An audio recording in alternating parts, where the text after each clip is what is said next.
Hello and welcome to episode 32 of Around the Lens. I'm your host, David J. Murphy, a visual journalist with more than 16 years experience currently living in Biloxi, Mississippi.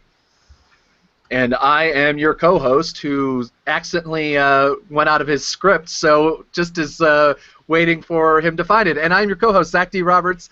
I'm a photojournalist who works in New York and occasionally Alaska. I've worked for BBC, The Guardian, but most recently I've been working on a documentary called The Best Democracy Money Can Buy. Yes, Zach, you have a great lower third. I love it. Love your lower third. What is it now? I'm glad it works. Yeah, finally. Anyways, Around the Lens, in case you didn't know, is a live weekly visual journalism roundtable show airing every Monday at 8:30 p.m. Eastern Time. We are broadcasting live July 11th, 2016. The show features experts in the world of visual journalism gathering to discuss news, topics, and gear related to our career field. We focus primarily on photojournalism and documentary filmmaking. You can like our Facebook page, follow us on Twitter and Instagram, which we recently crossed the 500 follower mark. Thank you very much. We're actually pretty close to 600, so there's that. Subscribe to our podcast via iTunes, Google Play, or your podcatcher of choice. Finally, if you'd like to support us financially and get early access to our bonus topics, drop us a buck on Patreon. Our panelist this week is actually a returning panelist, Mr. Rick Friedman. Rick, why don't you go ahead and introduce yourself to our audience? Okay, well, thank you for having me. So I'm a photojournalist and have been for about 30-plus years, maybe a little more than that. Been doing a tremendous amount of magazine work, lucky enough to do it across the U.S., and have done stories that have taken me to many foreign countries. One of the other things I do in addition to being a photojournalist is I teach location lighting workshops, and I teach those again across the U.S., in Canada, and in the U.K. Been lucky enough to be published in an incredible number of magazines, and still believe I have the best job in the world. I think it is the best job in the world as well. I love what I do, and I love doing it. And last time we had you on was very early in the genesis of the show, I think in the single digits, and we were very gracious to have you on then, and we're gracious to have you on now. So what you been up to since we last talked? Oh, what have I been up to? There's something about some election going on that's taking quite a bit of my time. You'll be doing I haven't heard anything about it. Doing a lot of portraiture, working on some fairly elaborate lighting with lots and lots of lights and lots of colored gels. I created a location lighting kit for Roscoe, who, amongst other things, manufactures gels. So we've been doing a lot of that. And some of it was smoke machines and some fantastic models, and been working on a lot of movie stills. So, and we're actually going to try something new this episode. If you're a viewer, we're going to actually go and look at some photographs. In fact, I'll just show them right now since we have you talking about it. So we're going to try this out, see if it works. If it doesn't work, then I'm sorry. If it does work, then I'm sorry. I'm just kidding.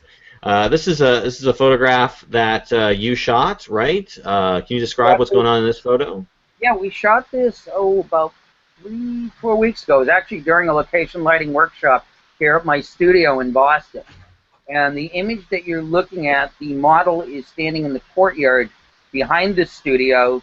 We're working in a space about 15 feet wide by maybe about 30 feet. But, you know, you have all the equipment in there. And to light this was fairly complicated. So we lit this using a total of 6 strobes. The light in the front of her is a Dynalight Baja 6, which is a self-contained battery-operated 600-watt-second strobe.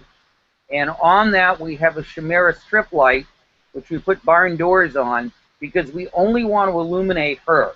We don't want any of that white light going anywhere else but on the model. Behind her, we took a Baja 400, put a 20-degree grid on it with a slightly blue gel, and that gave us that nice hairline light. The lights in the background, there's one up in the tree behind her that has a red gel on it. There's another one off in the back left that has a red gel, reddish orange gel.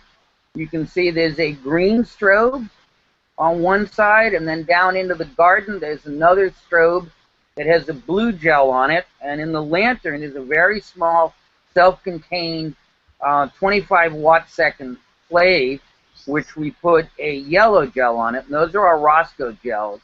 All of the speed lights, and I can hold this up to the camera, so all the speed lights that we use are these Nissan 700As, and these are normal speed lights. When we use them with the studio strobes, we're matching them, setting them on manual and matching the output. And then we're firing the whole thing with Pocket Wizard. And the other challenge to this was it was raining when we did it. So everything had to be wrapped in plastic, and that picture is actually shot during the day. Oh my God. The final piece of the photograph, we added a Roscoe smoke machine. And with the smoke, you have to backlight your smoke, otherwise you don't get the effect of it. So all these pieces come together, and I think we probably put that together in about 20 minutes. Wow. So that's a fairly elaborate one, and the rain added some fun, and then, you know, in order to get that feel, you have to overpower your daylight. Right. So you're syncing at a 2/50th, and if the strobes don't go up, we're in darkness.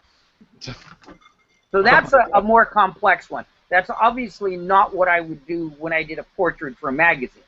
You know, if I'm doing a portrait as a journalist for a magazine, I'm going to go in, I'm going to illuminate the person in their environment and show what it is they do. Being here in Boston, one of my favorite things to shoot is academics. I describe Boston as, you know, our industry here is smart people. So we spend a lot of time at the universities, at Harvard and MIT and Boston College, which is my alma mater, and trying to show academics within their environment and highlight what they do. And there's a lot of that on my site, so if people want to see this, if you go to rickfriedman.com, you can see a lot of examples of this. We publish a lighting blog, which we call Tuesday's Tips, which the original idea was we were going to do one every Tuesday, but we don't actually have time to do them every Tuesday. But there are a whole lot of them, and we really go into detail as to how the images are created. I'm a big fan of sharing information. So Great. We're happy to tell you everything about how it was created. All right. Well, let's we'll share some more information later on when we talk about excuse me, when we talk about lighting setups that you can set up really quick. That's a little bit later on in the show. So let's go ahead and get started with topics. Let's go ahead and start with our news of the week. The trending photo, of course, coming out of the you know, there's been a ton of protests recently from the recent deaths of both African Americans and also cops.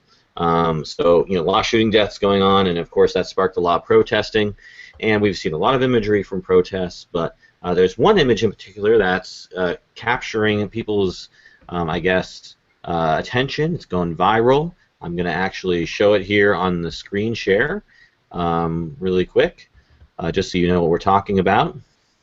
So this is a shot of a woman who is being arrested by some police officers.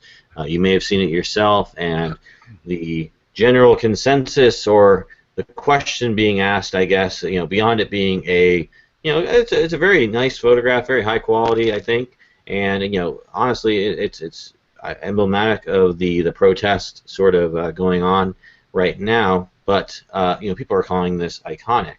So I want to talk, you know, not only do we think this photo is iconic, what do we think of this photo in general, and do we think it's iconic, and then what makes up an iconic photo? Zach? I think it's, I mean, obviously, if you're separating this from Ferguson, from the other Black Lives Matter protests, which I think that you can, I think that it's definitely, there's been a large enough gap between the initial BML protest from Eric Garner and everything, that I think this is a new whole thing. That if you remember the famous, God, what was his, I feel bad, I forget his name, has that amazing photo of the guy throwing back a tear gas canister while wearing an American flag shirt. That's the photo of Ferguson. I think that this is the photo of whatever this is going to end up being called, because obviously we have Baton Rouge and we have Minnesota, so it doesn't have one statement. it also it's such a fantastic photo because it talks not just about protests or anything like that. It talks about what's been kind of a behind-the-scenes conversation of Black Lives Matter, about police shootings, about about violence, whether it be directed at police or from police, is the militarization of police in America. And you look at this photo, this woman in just a light summer dress, and these cops in full combat gear. That I've seen at least a handful of statements from different people from the military going, I never even wore anything like that when I was in Fallujah. Like, I never even wore anything like that when I was in in combat. This is insane. Well, just from speaking of someone who's been to Fallujah, it's Yeah. sort of you have to balance protection versus mobility. Yeah, obviously. So these guys aren't worried about mobility; they're worried about protection because a stray rock coming from over. They're not worried about having to make a 50-meter sprint across a plane where there is going to be people shooting at them. So in the military, you can have like every single piece of armor on you and every single thing, but then that's going to slow you down. So it's kind of like a balancing act. But yes, they are very well kitted up. Let me tell you that they're ready for a riot. Yeah. So, Rick, what do you think of this image? Well, a couple of Just things. from an aesthetic standpoint. Just, been an unbelievable week for our country, and some very, very sad things happening, and people reacting in a proper way, and some people reacting improperly. So that's sort of the first thing to put everything in, at least in context. The second thing I want to mention before I go any further is where the photograph came from. So this was shot by Jonathan Bachman from Reuters, who's the photographer who made this image. And I think it's an incredible image. I think the cops are, a bit overreacting. She's not real threatening. I think it's an incredible picture. I don't think it's the picture of the whole story by any means, but I think it's a very, very good moment. I think it's really an incredible picture, and the cops are just sort of a bit overdoing it from this very calm, well-dressed woman who's just standing there. That's kind of my take on it. I think I've seen an incredible number of amazing pictures come out of this past week. There's been some amazing still photography, amazing moments, very telling moments. Some of the folks who were, covering Dallas, who went to cover one part of it, went to cover a march, which they probably didn't expect to be much different than almost any other march that we have all covered. And all of a sudden, they're in the middle of a war zone and being shot at. Yeah. And there have been some amazing, amazing images. So that's sort of, my take. Like I said, I think, Jonathan Bachman did an amazing job on the image, and I'd love to see more of his work. Yeah, I thought the same thing upon looking at it further, is that sort of the huge difference in how one's equipped and how the other's equipped, and sort of the overall commentary that I hear people talking about with regard to overreaction by the police to relatively benign situations, and sort of their overreaction to everything. But I think from the officer's perspective is like, it's not the threat that they can see, it's the threat they can't see. I mean, the officers in Texas weren't attacked by the protesters, they were attacked by an unseen gunman, shooting them from a distance. So I don't think she's really a threat. They're just, they're just gun shy or gun happy, I guess, or whatever, And they've been that way, for a while. But it's like now it's like, oh my God, 211, I think, Well, that's one aspect of it. There was a march here in Boston last night that was very peaceful. There have been marches all around the country that are very peaceful. But then there were marches in St. Paul that got incredibly ugly. And people were hurling rocks and fireworks at the cops. So I can't blame them for dressing that way to protect themselves. I do think they've, in this particular instance.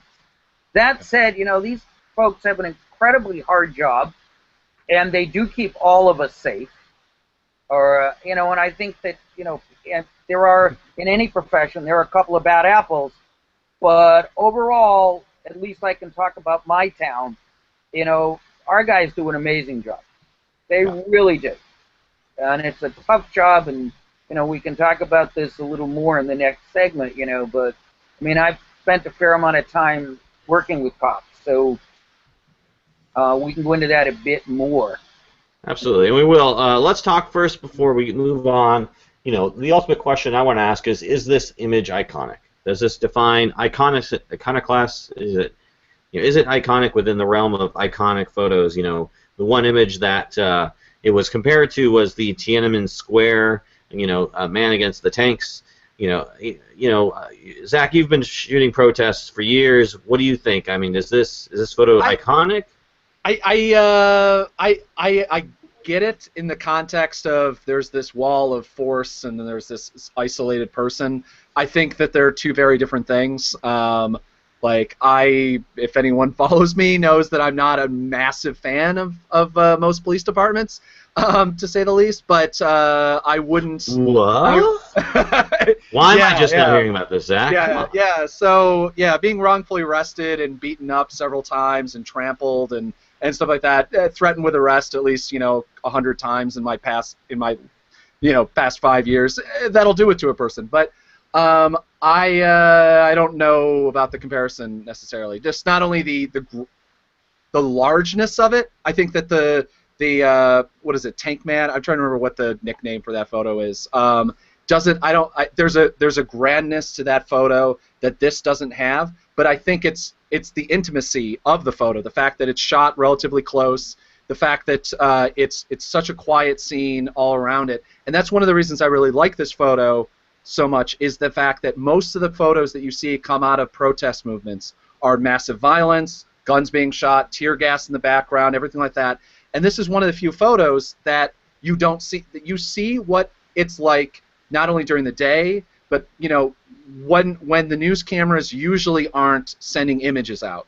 The amount of times I've gotten yelled at by protesters saying, why do you never show the 7 hours of a peaceful march that we did? For some reason, the only photos we ever see are the last, the hour and a half when the police are trying to clear the square or do whatever, and there's tear gas and there's batons and everything like that. And I go, I send those photos in. I would love for those photos to be told. I'd love for the peaceful candlelit vigil to be told equally with or more so, because usually time-wise at a protest, the peace by far outweighs the violence on either side. Police stand by quietly much longer than they do. So I'm very happy to see this. The other image that I've seen that is somewhat similar to this, and I still have to figure out whether it's from this group of protests or not, it's an African American man holding up a mirror that says something along the lines of, look in the mirror, look and see who shows up for a riot, dressed for a riot, or something. It's worded very poorly, but the constant question is, who shows up for a riot, ready to riot? It's usually the police. It's not It's not this woman, in a good dress. This same protest had children at the protest. Nobody had any, en masse. No one had any readiness to riot. Yet we see in Baton Rouge, we see them immediately bringing out, for a peaceful protest, we see them bringing out, the military gear that they've bought from the Pentagon for years. The Bearcats and everything like that. I don't think it's actually a Bearcat, but the similar armored vehicles. And literally forcefully using the cars to force protesters out of areas. So like I said, I think I wouldn't compare it to the tank photo, but I think that when we do all the massive year-end photo summaries, I think that this is going to easily be in the top 5, which is surprising considering it's a political year, because there's not too many. I can't think of any photos of Donald Trump. I can't think of any photos of Hillary or even Bernie that really stand out. But this is going to be one of those. I think one of the top 5, top 10 easily. So. Okay. I'm sorry, Rick. Do you think this is an iconic photo? No, I don't. I think it's a wonderful picture. I think it's a really, really fine news picture and showing the juxtaposition of the protester and the cops. Do I think it's in the same thing? The Tiananmen Square picture is just one of those photographs that's burned in your mind. You know, for John Tamaki's picture of the 3 cops and gentlemen being blown over by the Boston Marathon bomb, that's an iconic picture. I think this is a phenomenal photograph. But, you know, what is a picture? An iconic picture to me is a picture that stays in your mind. You know, that's an iconic picture. And you think back, you know, how many photographs come to mind that are iconic photographs? And I'm not sure that, you know, this one will stick, but it's an amazing picture. And I think it's going to go on and win a lot of awards. Yeah, I think, you know, I was thinking about the word iconic, and I actually Googled it, and this was, not this picture, but the stories about this picture, because they're using the word iconic, popped up. And I think, I don't know if I consider it iconic. I think it has to last the test of time. You know, I think we need to be talking about this photo 30 years from now to really represent and know if it was truly iconic. I do think it's representative of, you know, the protests. And I think it'll definitely stand up as a picture that will represent sort of the Black Lives Matter movement, the protest movement, you know, represents sort of the racial divide and just all the stuff that's going on. I think it's very representative of the now of what's going on. And, you know, I think it'll definitely get the recognition and the attention it deserves now. Yeah, you know, will this be something that we look back on in the overall scheme of things and sort of the retrospective of both, you know, the Black Lives movement and this time in, you know, the nation? I don't know. I think there's so many other photographs that are not necessarily similar but echo the same sort of sentiment. It could. I think it'll be grouped in with those, and I think it won't be something I think that we think of like, for instance, you know, the girl running away who's naked, or the guy getting shot, you know, in the forehead, that war photography type thing. But I don't know. Maybe I think we have to leave it up to time to figure it out. Yeah, I mean, one of the big things too is that you're like, look at I've taken photos that are very similar to this. I would hope I don't see them, you know, composition wise or like that. I think this is a fantastic one. But what I think one of the issues with the word iconic attached to photography is it has to grab the zeitgeist at the right moment. It has to, especially nowadays with the internet. I think there's a lot more iconic photos, iconic whatever, you know, in the lighter sense of that. But yeah, like you said, it's going to take a while. But you know, it's not. If you've ever seen the wide edit from other photographers of the Tiananmen Square protest, there's a lot of photos of that guy, and there's a lot of photos that are actually, to me, a stronger image. But that one just happened to go out at the right time, out through the wires, catch everybody's attention. And so it'll be interesting to see if this one sticks, just like, you know, the Ferguson photo that I was talking about before, or, you know, a lot of different, I'm trying to think of, I can't necessarily think of one from Occupy, but different movements or different, you know, larger events that we've had. It's really just, that's the photo that just happened to catch at the right moment, that a New York Times editor decided that that's the photo that goes on the cover, and then that's the end of the story. Or the the Newsweek editor decides that that goes on the front cover. You know, it becomes an iconic image. I think that is so important to so much almost more significant to how good the photo is, or how representative the photo is basically, did it catch the right number of things that it needed to become in everyone's attention. So, right. Yeah, I think this will definitely, like you said, Zach, show up at the end of the year. You know, best of, and, you know, again, representative of just the movement. So we'll see how it is. And, you know, piggybacking on this story is, of course, you know, how do we discuss or how do we talk about cops when we're photographing? You know, the photographer here obviously had to have a, you know, level of comfort with the police officers in this in order to get obviously this close, because I mean this was definitely shot with a wide angle lens, maybe not like a super wide angle, but probably like a 24 to 70 or something like that, 24 to 105.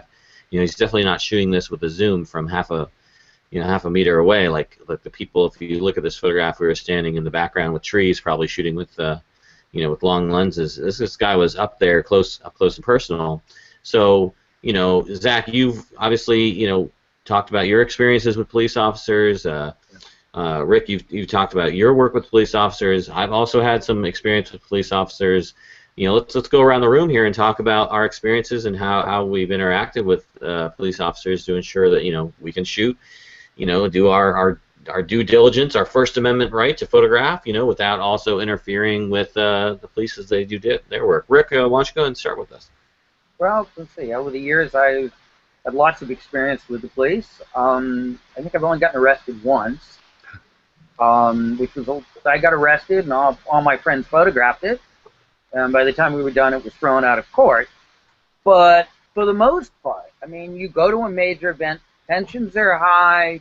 There may be one or two cops who are hotheads. I have a saying, don't get into an argument with a guy with a badge and a gun. You're not going to win the argument. It's absolutely pointless. I find I'm sorry, sir, and walking away. Sometimes the same cop sees you later and you'd want to argue with him and you get access. And I've dealt with a lot of local cops and protests over the years. I've certainly dealt with a tremendous number of Secret Service. And I can say virtually all my experiences have been good with Secret Service. I don't argue with them. So, yeah. They have a job to do, and their job is to keep somebody alive, right? If we're in the way, we're in the way. You do a lot better dealing with the police if you're not in the way, But I've seen journalists go right up to a cop and stand in front of him and scream and go, "This is my right." No, you're interfering with him. I've also seen cops who have done it the other way, where they move the pack of journalists across the street, and the public's walking right in front of the crime scene. That goes in the other direction, If it is a public place and we're not interfering with police activity, then we're entitled to be there. And we are entitled to photograph public servants. We're not entitled to be in their face. We're not entitled to interfere with them. You may want to shoot this with a 20, but, you can't, when they're wrestling somebody to the ground, you want your camera in there. But if you're interfering with them, you may get taken in along with the other person. But overall, my personal experience, most of them have been good. I have had cops yell at me. I've gotten pushed a few times. I've been places where they don't recognize the credential that I've been issued. But again, I just don't get into arguments with them. I can't do my job if I'm arguing with a cop and the action is happening somewhere else. I'm a lot better off to say, "Excuse me, sir," and walk away. That's it. Like, I've watched lots of journalists. I also did a long project a number of years ago on cops and gangs, where I described it was like an all-expenses-paid trip to America's worst neighborhoods. And I rode around with, I think, 5 or 6 different police departments over an extended period of time, and to the point so that the officers I was with kind of forgot I was there. I was just sort of, "Oh, look, it's another raid, and Rick's in the back of the car. You can't go in before the guys with the M15. Like, okay, can I go in right after him?" And I was able to get amazing pictures. But again, we have to respect their job. We have our job. Our job is to tell the story. Our job is to tell the story with no bias. And I know there were journalists who tell it with some bias. But over my years as a photojournalist, I've tried to cover stories from every angle. And if the cops are misbehaving, it is our job and our duty to actually make sure that is recorded. Subsequently, when one of us gets arrested, which certainly happens, we all tend to document it to, so we have visual proof. Yeah. And that's the great thing about working in our field, right? You always got somebody next to you and take a picture. As journalists, work in pairs, people. Work in pairs. Yeah, our job is to tell it fairly and unbiasedly, but be able to make it 100% accurate. And the term that I absolutely hate, a bit off course, but the term I hate is citizen journalist. No, that's somebody with a camera who doesn't have to defend what they did. They can make it up, send it out, and nobody objects to it. So, there are people who make our jobs a lot harder. Just as there are 1 or 2 journalists who have it in their mind that they're going to get a cop. And that makes the rest of our jobs much harder. I think as journalists, on our side and as law enforcement on their side is that we have to respect each other's jobs. And we don't want them in our faces, and they don't want us interfering with their jobs. Because as a rule, we're not being shot at. We're the ones shooting. And I have a saying, I hate when they shoot back. Yeah. So anyway, overall, I can say my experience generally been very good. Obviously, the police department I know the best is here in Boston. And I think overall we have a great bunch of cops and a great commissioner. Cool. Zach? I mean, unfortunately, I've had coming of journalistic age. I've had the opposite effect because I was under Bratton and my God, Ray Kelly's New York City Police Departments, who had anything but a complete and utter disdain for journalistic access, and something that has been well documented. The fact that they didn't care. You think some of that is earned by the journalists? What's that? You think some of that is earned by the journalists? I think it's the fact that I mean, New York is obviously a tough media town, for God's sakes. I mean, I understand that, and there's way too many journalists. There's way too many citizen journalists. Obviously, and that causes a big problem. But you have in New York City. I don't know how it works in Boston, but you have a police department that actually decides who is a working journalist.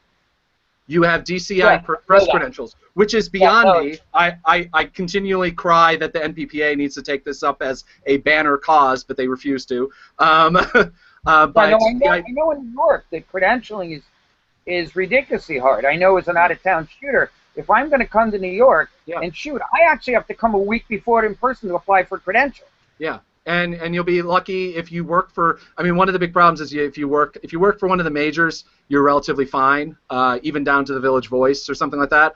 But if you're an independent journalist who either is a wire photographer or freelancer, or like me, I work for a lot of like external websites, Nation of Change, Truth Out, like usually lefty publications, but trying to give them my portfolio, which first off. Also, for New York City Police Department, you actually have to break the law to get a New York City press credential. You have to show the need to be able to cross police lines, and the only way that you can do that is by photographing across police lines. So you need to cross police lines, get your photos, get them published 6 times in. I think they've expanded it out to a year now. And that's the only way you can get a DCI press credential, at least a full-time one. And so you have to literally break their laws and somehow skip around people, whatever. And the problem is that that's even covering things like the Thanksgiving Day Parade. That's covering that's not covering protests or murder scenes or whatever. That's just doing your job, because in New York City they throw up the barricades and do an entire blue wall the moment anything can happen. They also purposely block your shot, which is something that Ray Kelly, during the Occupy years, actually sent a memo down to say not to do it, and then that was completely ignored for the next, still completely ignored. They block your shots. You actually see police department get in the way of where your shot is. So even if it's not a matter of having a telephoto, I would love to have wide-angle shots. That would be a dream. But I actually shoot with my wide-angle and my telephoto on every single time I cover a protest, because that's the only way I can ever dream of getting a shot. That said, I've also worked in Anchorage. Their police department, which actually just had a great discussion on Facebook with the head of the, I don't know if he's the police union or whatever, but it shows what a small town it is. I mentioned something about a video that was posted about a police in somewhere in the South throwing a guy and breaking his neck out of his car. And then tasering him multiple times. And the police said, "Oh, this is an exception," or whatever. Got into a discussion, and it's the head of the Anchorage Police Department, basically. And Anchorage Police Department is trained in a completely and totally different way. They have a wider minority diversity than New York City does. They have all the same problems that major cities have, yet somehow they have like a minutia of the amount of complaints. And it has a lot to do with the fact that their police department lives in the city. Their police department respects the journalists that work around town. I've never had a problem with the police department. I've only had problems with like local security in Anchorage. That's always been usually the problem. But so it's really just comes down to like the training. Chicago during No NATO, I had a fantastic time. They gave me access. They moved me around. They let me in places that I was surprised that they would let me in. But then in Ferguson, I've been down there, and literally to even try to get a photograph, you were immediately threatened with arrest. And I watched them beat the living crap out of at least one professional journalist. And having that done to myself in New York City during a peaceful protest, it's hard having a thing. What I always say is there are good apples in the police department. The problem is that there's 10,000 police officers that cover up for the bad apples, and that's the big problem with the police department. The police that I find across the thing. The moment the thin blue line immediately wraps around whoever does anything bad, and that's, in my experience, that's what happens. Especially when I was arrested, I had a police officer who tried to get me out the moment he found out that I was a journalist. He said, "This guy's a journalist. Are we arresting journalists?" And his higher up goes, "Yep, throw him in the paddy wagon." And I went in the paddy wagon. So it's, again, I know NYPD has, which by the way, that's a direct quote. "Are we arresting journalists?" I will always love that one. But they, I know that my experience with police department has been completely ruined by the NYPD, and so I always give an asterisk to that. But I've had a lot of good experiences with police, but I've had by far more bad experiences while working as a journalist with police. So anyway, sorry for going far too long on that, but. I mean, what's the reaction of the New York Press Photographers Association when this happened?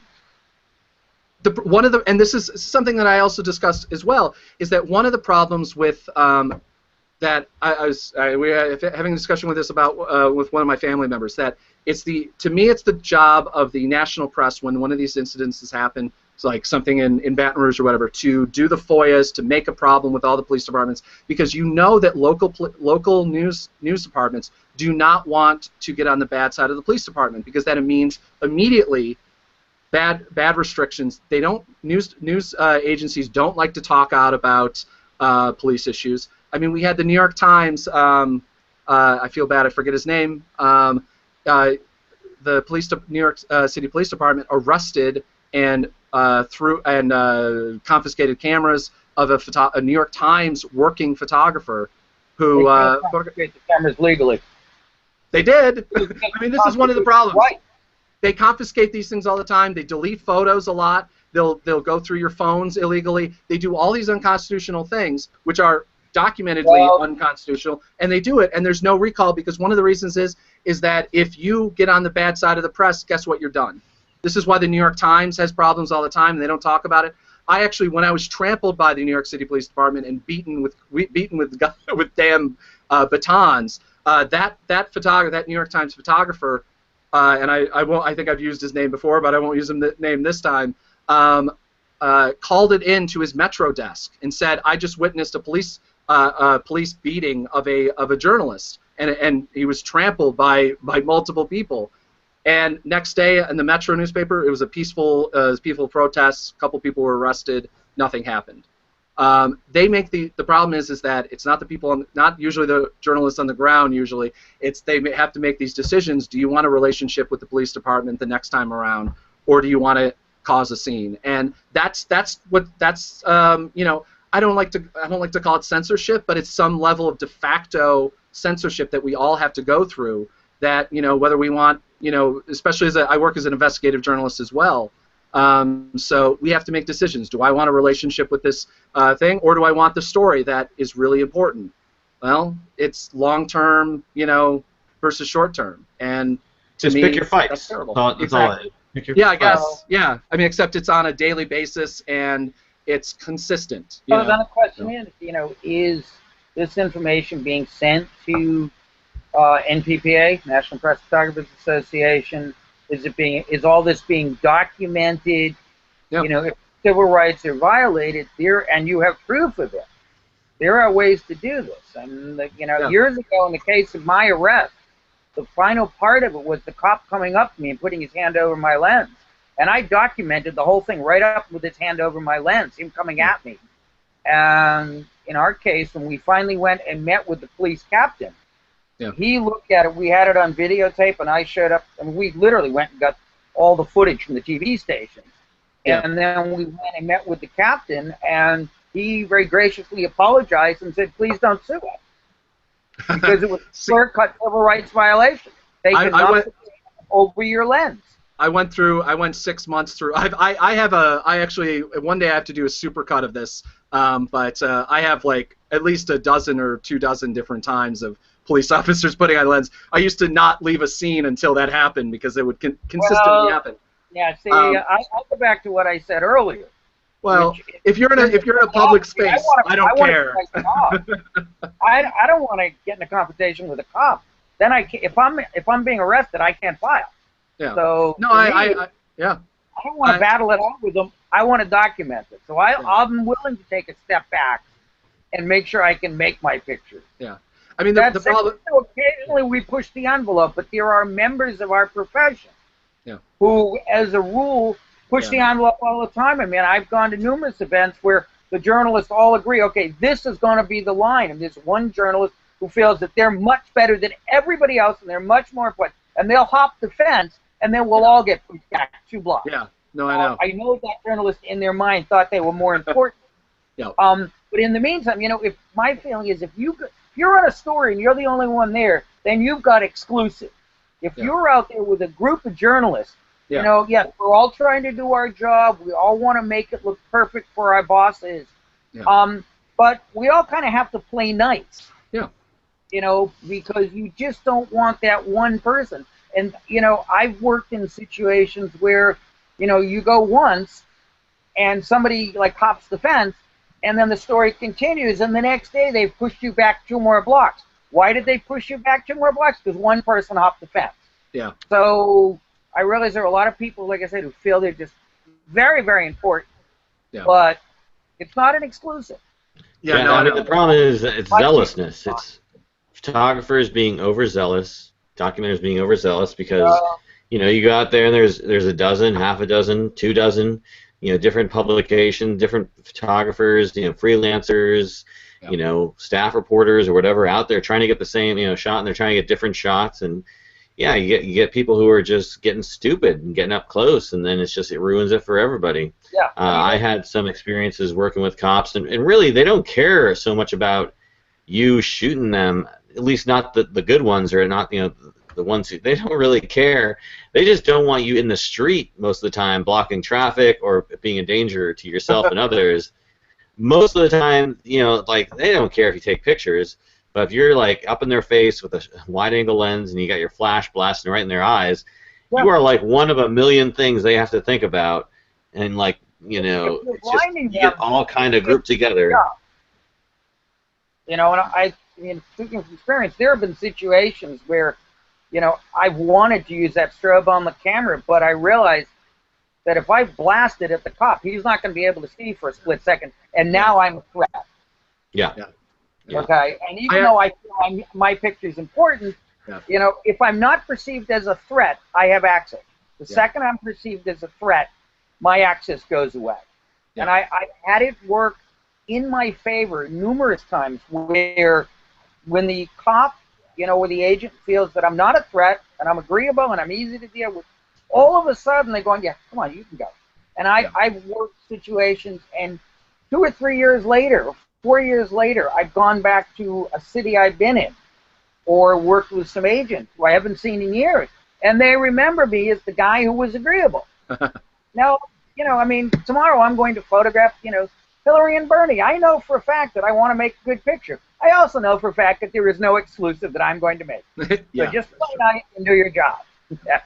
I would say you get on the scene, you get to know the officers who are there, you introduce yourself, you show them that you're press, you keep your distance, and then, you shoot your shots, and then maybe there'll be an opening where you can get a close-up shot and not interfere with their work. Like, I think this shot probably was one that, just the guy saw what was going to happen, he took the initiative, he got the shot, and then he probably bolted right back out, as far as he could, because, obviously he wouldn't want to be right there when they're, the proximity of arrest, so to speak, like, oh, what, are you with her, But I think you got to take your moments, and you got to do it without ruining it for everybody. So hopefully this guy didn't ruin it for anybody to get a shot, but that's it. Back to you what did we get a good said. shot. The heck of a photograph. Indeed. All right, well, let's go ahead and move on to our last segment for the bonus topic, which, again, the bonus topic you can get on Patreon early if you give us money, and you can get it eventually if you don't. But so our last topic of the evening is lighting, and we got the lighting master here, as we already talked about, with your 14 lights and 16 gels, smoke. I mean, that was a beautiful shot. But of course, our audience is primarily visual journalists. You're out there, you've got your camera, you've got maybe a couple flashes, but maybe you have a portable studio kit in your car or something like that, and you can maybe set up a little something. Rick, what's your sort of like go-to quick setup on location camera kit made up of? Well, I was going to say, in terms of the lighting kit, okay, let's bring it down. Mm-hmm. Yeah. So, I have a fantastic lighting kit that fits in my camera bag. I know that sounds silly, but I have it. Okay, and it consists of, if I take one of these Nissan flashes and then go for light modifiers, I use this thing, or these, which are Rogue flash benders. And, let's go back to some basics, okay? If I take my speed light and I do this, I've got a very small light source that's going to be really harsh. May not be what I want.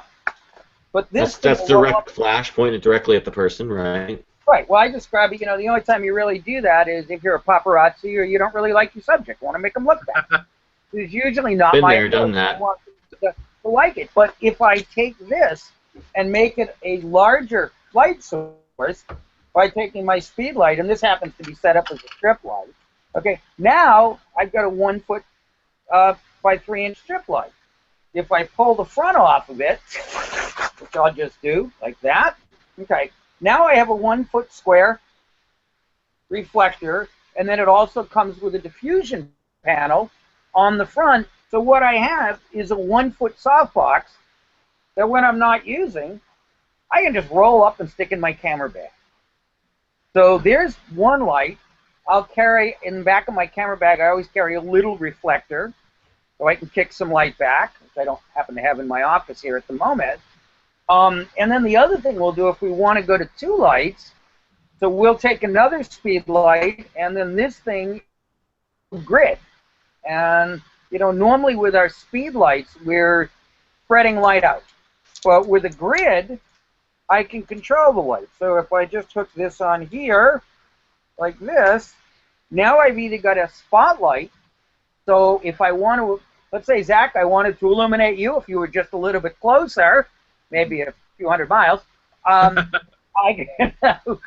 could just illuminate you and let the background go, or I can put the flash bender on the front and then bring this up here like so, and now I've got a hairline light. So with 2 lights, okay, I've got a nice little portable lighting kit. These I power with, when they're off camera, I use the dedicated Nissan radio, which gives me TTL, gives me manual, and gives me the ability to zoom my flash heads. And the flash and the transmitter cost $300 total for the 2 pieces. And I can control, one is Group A and one is Group B. I have a third one I can control, Group C. When we start doing things where we're mixing different types of light like that, the example of the model be out behind my studio, that we're triggering with pocket loop. But this is a great, inexpensive, portable system. So, I mean, my main light source is about $90 is what this costs. And then the grids are about $50. So for, I don't know, $140, I got a portable lighting kit, because you probably already own 2 speed lights. Yeah. So it's a good, inexpensive way to light that doesn't take up a lot of room. I'll carry those little stands that come with your speed lights. Sometimes I'll put them on that. Other times, obviously, I'll have to bring a couple of light stands. Yeah. So good, fast, inexpensive light. And we go from that, like I said, there are times we use the Dynalights, which are 400 and 600 watt seconds. to put it in perspective, my Nissans are about 70 watt seconds. So obviously I've got a lot more power out of my Dynalights. I'm going to get faster recycling. You know, you're not going to shoot this at f11. But then again, when you do most portraits, most people really don't want you to shoot them at f11. You know, I have a saying, you know, if you're photographing a beautiful 18-year-old model, you can shoot her at f8. If you're going to shoot this face, maybe f2. You know? So, you know, let's be on 1.4. Come on, 1.4. well, that's it. 0.95, right? 1.4. Yeah, right. So, how about you, Zach? anyway, that's different things, and then we use, like I said, a lot of color gels, and we created this lighting kit for Roscoe. I'm going to turn around for 1 second. I just happen to have one handy, so we'll hold it up to the camera. So this is a lighting kit, and if you look at the picture, that's 2 lights, and it's shot during the day. Yeah. We lit her, we gridded it, and then the light in the background is a small piece of cine foil, which is black tin foil, that's in the kit, and we literally tore pieces out of it, cut up colored gels, and taped them over the holes, and then walked outside the studio and shot it against a brick wall during the day. Yeah. So, fast, portable lighting that's not really expensive. The lighting kit is $59, available at your friendly local photo store. Wait, there's a local photo store? I don't think there's a photo. I think the most local photo store to me is B&H. Yeah. That's the unfortunate thing. I just found out my local camera store, which like I bought like almost all my film back when I was in college and in high school, it finally gone. So the best thing we have now is Best Buy. No, like, you're not going to get that at Best Buy. No. But you know what's funny is but if you're in Raleigh, North Carolina, there's a Best Buy which has the most decked out photo section I've ever seen in a Best Buy, and probably it's a very like I think it's almost as good as something in B&H Photo, where you have just a setup that has cameras all around like a big sort of like oval area, and then in the center of it is a mock sort of mini setup miniature display where you can shoot at, and it's just got every single camera you can possibly get, like everything, even the obscure brands. It was great. I think that Best Buy, because my local Best Buy, interesting enough, has actually it's not that crazy good, but they actually cut out a whole, because the DVD section is kind of pointless at this point. They cut out half the DVD section, unfortunately. As a person who is trying to sell a documentary at some point soon, it's kind of sad.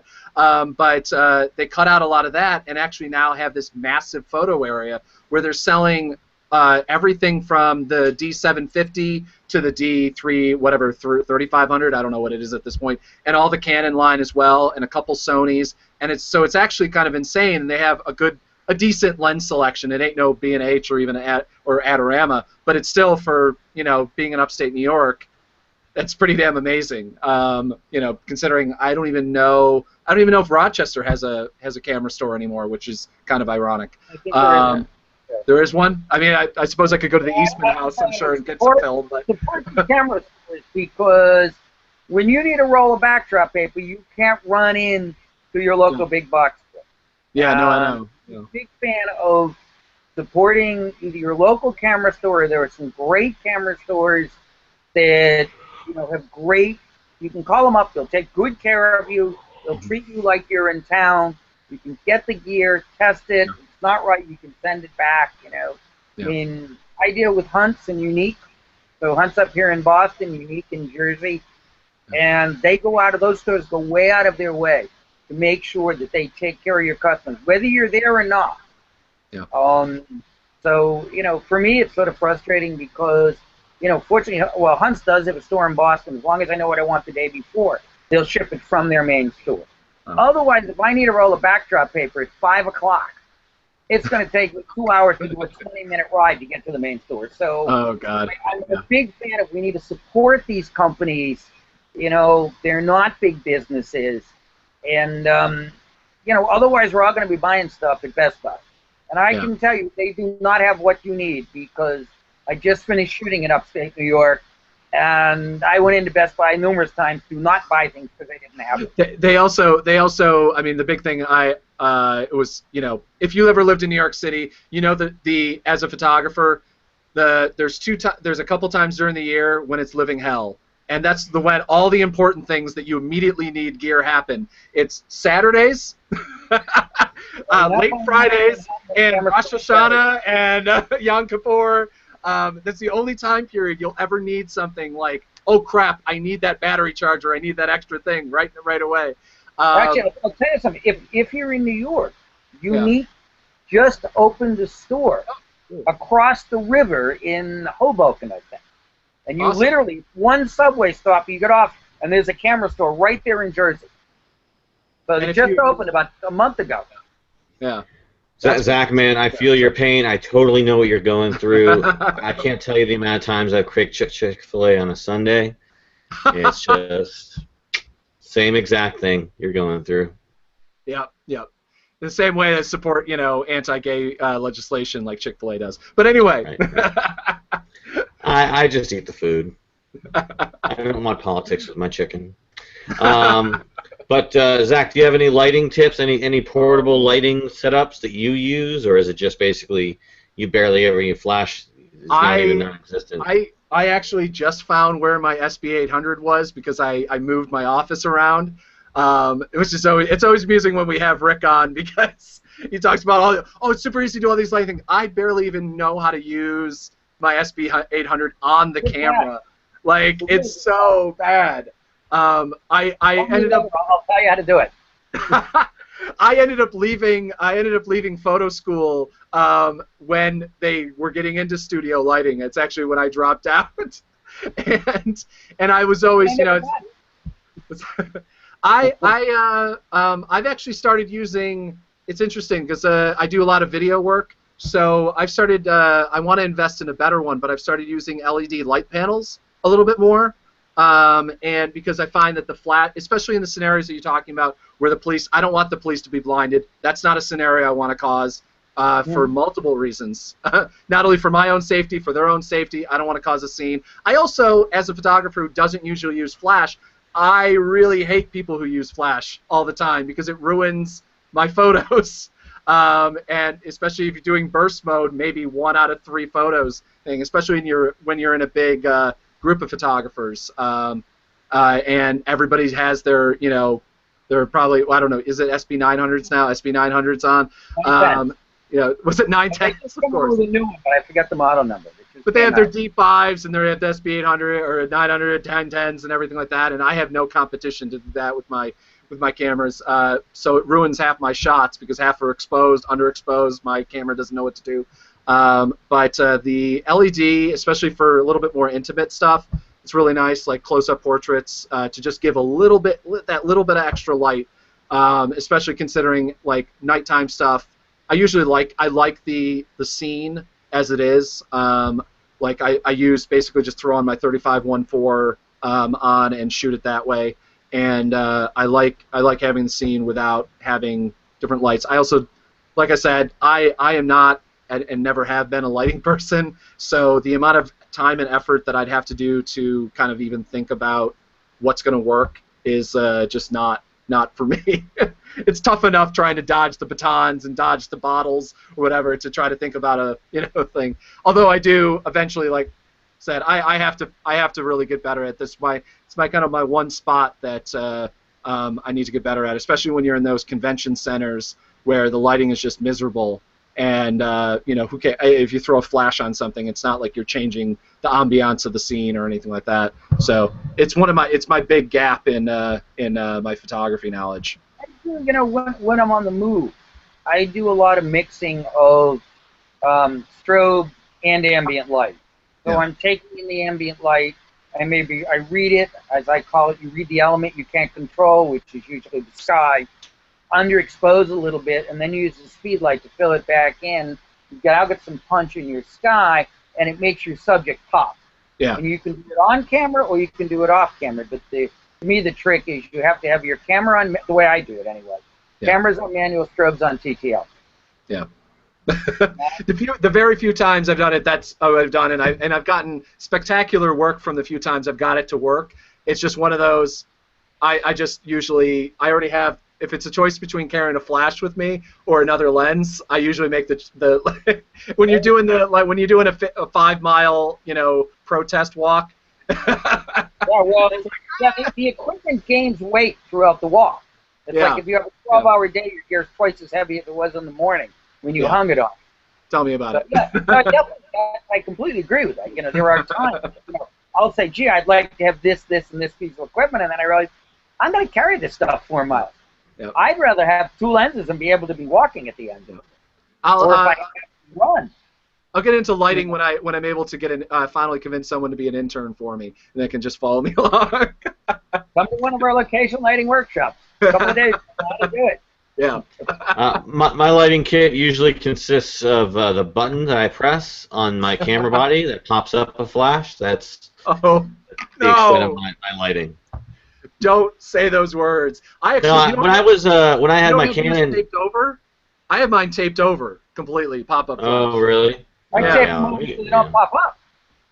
That said, the way I look at that is, it's not very good, but it's occasionally better than nothing. Yes, it is better than nothing. It comes in handy. Dial your power down on it. But, it's, like I said, it's occasionally better than nothing. Yeah. But it's not a way of life. No, it comes in handy. I did a photo shoot. Well, it's just me and my wife, but we were shooting some photographs, and I wanted us lit with fireworks behind us. And I brought my flash, or maybe, no, I didn't bring my flash. I thought I brought my flash, and I forgot my flash. So that pop-up flash saved the day. Yeah. And that's where, as I taught a bunch of people when point-and-shoot cameras were a really big thing. You remember those days when everybody would go out with a point-and-shoot camera? I taught everybody basically the whole napkin trick. You get a bar napkin and just put it in front of your flash, and everybody was like, "Oh my God!" Everybody's not completely blown out, and you can actually see the scene. And I'm like, "Yep, that's the extent of my lighting knowledge." Hey, comes in handy. All right, well let's close this show off with our eye catchers. I'll go first this week because why not? And this was actually brought to me by Zach. It was a suggestion. He actually made me aware of this. If you've listened or watched the show, I love the 360 cameras. I got my gyroptic 360 here. If you see on the video, I'm showing it off. Awesome little camera. Not as great as some of the other stuff that's out or coming out pretty soon, but it's still awesome for what it is. Great first step. I love 360 as a medium. I think it's really going to grow and develop. Definitely for virtual storytelling and whatnot. I've already experimented with it on my end, and it really brings a whole new level of immersion to the content you're watching. I was just simple stuff. Like I was just doing some family stuff with the kid, and it's just like you're there. It's like you're in his world, and it's really amazing. And I think it's only going to get better as the sensors get better. And again, the huge thing about 360 is resolution. People talk about 4K this and 8K that, and you're like, I don't even have a TV that can show me 4K. I'm telling you, when you're looking at things in virtual reality, you want as many Ks as you can get. 8Ks, 16Ks, it's only going to make it better because at 1080p, which is what this can shoot, everything kind of looks a little bit blurry. Really not too much detail, especially with things like text. But it's only going to get better. And I think this camera that Zach told me about, the Insta360 Nano 360 Nano VR camera, is kind of like what I've been talking about in one of the previous episodes where I mentioned the future is going to be 360 on your phone. Well, that's in the future, but for right now, you can get this little attachment, and if you got an iPhone 6s or 6 Plus or whatever is the iPhone 6 and up, you can stick this thing on there and actually shoot some 360 video and photos up to almost 4K resolution, not quite, but it's pretty decent resolution. I'm kind of first of all, I don't own an iPhone, so I'm not going to jump out and get this right now. But even if I did, I'd probably want to wait till some reviews came out, because these cameras can claim all day they shoot 360, but until you actually really see the product, my money's staying in my pocket. But I know, Zach, you're pretty quick. You want to jump ship and get this one. Well, I'd have to get an iPhone first because I still have my Nexus 5X. So that'll just wait till the iPhone 7 comes out, man. Just get the iPhone 7. Yeah. Zach, what's your iPad this week? Mine is a article in timeline.com. I'm not quite sure if it's a news site or just one I've discovered. And it's do images of dead black men make any difference? With the subtitle "The Lessons of Emmett Till." And it's an interesting, because it reminds me, there's an NPR piece, I'll have to dig it up, talking about whether it's the anniversary of Emmett Till's death or when they discovered his body, and the photos that were spread by was it Jet magazine, and kind of how, Jet magazine and the Chicago Defender, they published the photos, and that basically many people give that as kind of the reason, one of the big reasons why kind of everything started to change with the civil rights movement, when they actually saw like the actual dead bodies of people who were being affected by everything that was going on, lynching and the civil rights movement, and so it's kind of interesting. Zach, I'm sorry, we're getting some weird sound interference. I don't know if it's coming from your end. Normally I don't do this in live, but Rick, can you say something really quick? Sure. Would you like me to join in? Well, we're having some. I'm getting some weird sound stuff coming in, so it's not going to sound very good to our audience. So let's just muscle through this really quick, and then we'll try and fix it on the bonus topic. Yep. So let's wrap it up. Sorry. No worries.